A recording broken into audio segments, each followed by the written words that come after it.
Assalamualaikum warahmatullahi wabarakatuh. Alhamdulillahi wa kafa wa usalli wa usallimu ala sayyidinal mustafa wa ala alihi wa ashabihi ahli sidqi wal wafa. Asyhadu an la ilaha illallah wahdahu la syarikalah wa asyhadu anna Muhammadan abduhu wa rasuluhu la nabiyya ba'dah. Allahumma salli wa sallim wa barik ala sayyidina Muhammadin wa ala alihi wa ashabihi ajmain, amma ba'du. Pemirsa yang insyaallah dimuliakan oleh Allah Subhanahu wa taala. Allah berfirman dalam surat Al-Imran ayat 133. A'udzubillahi minasyaitonir rajim. Bismillahirrahmanirrahim. Wasari'u ila magfiratin min rabbikum wa jannatin arduhas samawati wal ard wa iddat lil muttaqin. Di dalam kitab Tafsir Muyassar dikatakan bahwasanya Allah menyeru kepada kita untuk senantiasa bergegas taat kepada Allah Subhanahu wa taala dan kepada Rasulnya untuk mendapatkan ampunan Allah Subhanahu wa taala, yang mana ganjarannya ialah surga yang luasnya bagaikan langit dan bumi, wa iddat lil muttaqin, yang mana ini dipersiapkan untuk mereka yang senantiasa bertakwa kepada Allah Subhanahu wa taala. Kemudian ketika kita membicarakan tentang magfirah, ampunan Allah Subhanahu wa taala, banyak sekali jalan, banyak sekali pintu untuk kita mendapatkan ampunan Allah Subhanahu wa taala. Salah satunya ialah dengan beristighfar, dengan senantiasa mendawamkan atau mengistiqomahkan diri kita mengucapkan astagfirullahaladzim, beristighfar, memohon ampun kepada Allah Subhanahu wa taala. Istighfar yang kita baca, istighfar yang kita istiqomahkan dalam setiap harinya, itu memiliki manfaat yang amat luar biasa untuk diri kita. Dalam sabda Rasulullah sallallahu alaihi wasallam, "Man lazimal istighfar, ja'alallahu min kulli doikin makhraja, wa min kulli hamin faraja, wa razaqahu min haitsu la yahtasib." Ketika seseorang senantiasa beristighfar, aktivitas yang ia mulai, lisannya tidak pernah berhenti, astagfirullahaladzim wa atubu ilaih, astagfirullahaladzim wa atubu ilaih. Apapun aktivitasnya, apapun kegiatannya, ia senantiasa mendawamkan istighfar. Sungguh hal ini, amalan ini memberikan manfaat yang amat luar biasa. Kata Rasul, "Man lazimal istighfar, ja'alallahu min kulli doikin makhraja." Segala kesempitan, segala kegelisahan, min kulli hamin faraja, semua akan Allah hilangkan. Yang tadinya kesusahan membuat kita tidak tenang, Allah jadikan tenang. Yang tadinya kesempitan yang datang menyelimuti kehidupan kita, Allah hilangkan, membuat hati kita tenang. Wa razaqahu min haitsu la yahtasib. Karena istighfar yang senantiasa kita ucapkan, karena istighfar yang senantiasa kita dawamkan, kita istiqomahkan, wa razaqahu min haitsu la yahtasib, Allah senantiasa memberikan rezekinya dari arah yang tidak terduga-duga. Rezeki tidak hanya berupa materi, boleh jadi rezeki yang Allah berikan berupa kekuatan kita beribadah kepada Allah Subhanahu wa taala. Boleh jadi rezeki yang Allah berikan berupa kita mampu mencegah segala kelalaian atas segala kewajiban. Boleh jadi rezeki yang tadinya kita tidak mampu membiayai A, B, C, Allah mudahkan, Allah datangkan orang lain misalkan. Dan disitulah karena faidah atau manfaat istighfar yang kita senantiasa baca.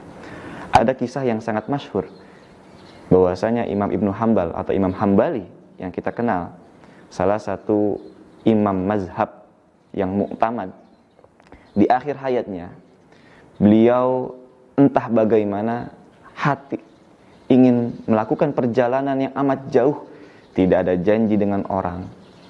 Ia ingin melakukan perjalanan dari Baghdad ke Basrah. Yang kita ketahui bahwasanya perjalanan ini amatlah jauh. Ada yang mengatakan jarak tempuh dari Baghdad ke Basrah 545 km.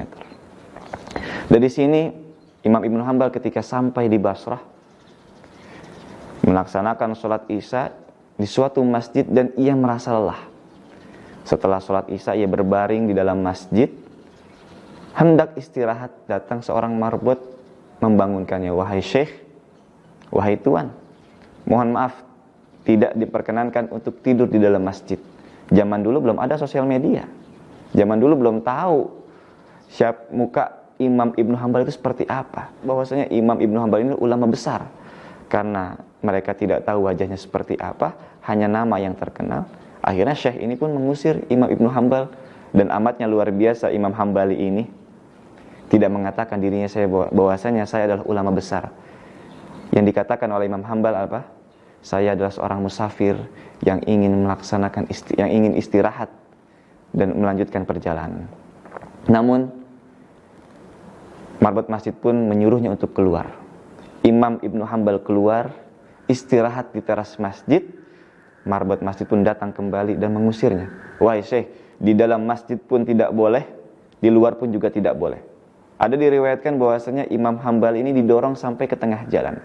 Ketika didorongnya inilah ada seorang tukang roti yang melihat kejadian tersebut dan memanggil, wahai syekh, kemarilah, istirahatlah di tempatku, kata tukang roti.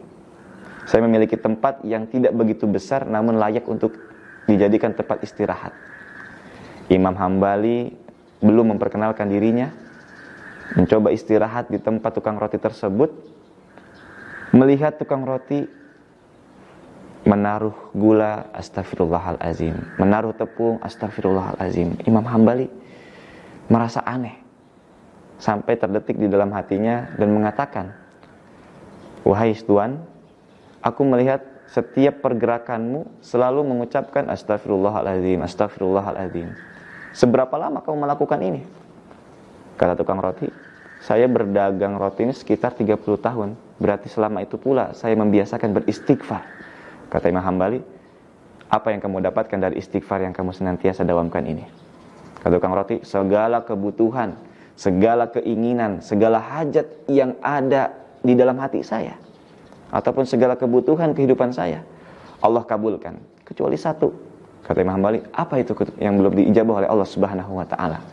Saya ingin sekali bertemu dengan Imam Hanbali. Allahu Akbar. Imam Hanbali bertakbir dan mengatakan, sungguh inilah wasilah dari istighfar yang senantiasa kamu dawamkan. Allah yang maha membolak-balikan hati seseorang. Allah gerakkan hati saya dari Baghdad ke Basrah dan sayalah Imam Hanbali.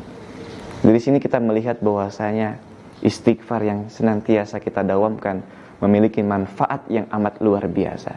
Saya yakin bahwasanya seseorang yang senantiasa membiasakan beristighfar kepada Allah Subhanahu wa ta'ala akan Allah mudahkan dalam setiap langkahnya, Allah mudahkan dalam setiap urusannya. Secara tidak langsung, secara tidak kita sadari, Allah sudah memudahkan urusan kita. Maka dari itu, ketika kita mengetahui istighfar selaku penyucian dari segala dosa yang kita lakukan selama ini, dari segala kelalaian yang pernah kita buat, baik secara disengaja maupun tidak sengaja. Ada yang mengatakan istighfar ini bagaikan deterjen. Zikir-zikir yang lain ibaratkan pewanginya. Bagaimana baju bisa bersih kalau hanya direndam dengan pewangi tanpa dicuci dengan deterjen? Maka dari itu kita mengetahui sebelum seseorang mendapatkan nikmat dari Allah Subhanahu wa ta'ala, alangkah baiknya memperbaiki hubungannya terlebih dahulu dengan Allah Subhanahu wa ta'ala dengan beristighfar, memohon ampun kepada Allah Subhanahu wa ta'ala. Ibaratkan selang yang mana apabila banyak sekali penyumbat di dalamnya, bagaimana air itu bisa mengalir dengan lancar. Begitupun juga dengan kehidupan kita. Bagaimana rezeki itu bisa lancar, bagaimana rezeki itu bisa mengalir dengan deras kalau misalkan di dalam kehidupan kita masih ada dosa-dosa yang menyumbat, sehingga rezeki apapun yang Allah berikan tidak begitu mulus kepada kita. Mari kita berevaluasi, mari kita merenungi, sudahkah kita senantiasa memohon ampun kepada Allah Subhanahu wa ta'ala? Cukup dengan beristighfar. Ja'alallahu min kulli daikin makhraja wa min kulli hamin faraja wa razaqahu min haitsu la yahtasib. Akhirul kalam. Wassalamualaikum warahmatullahi wabarakatuh.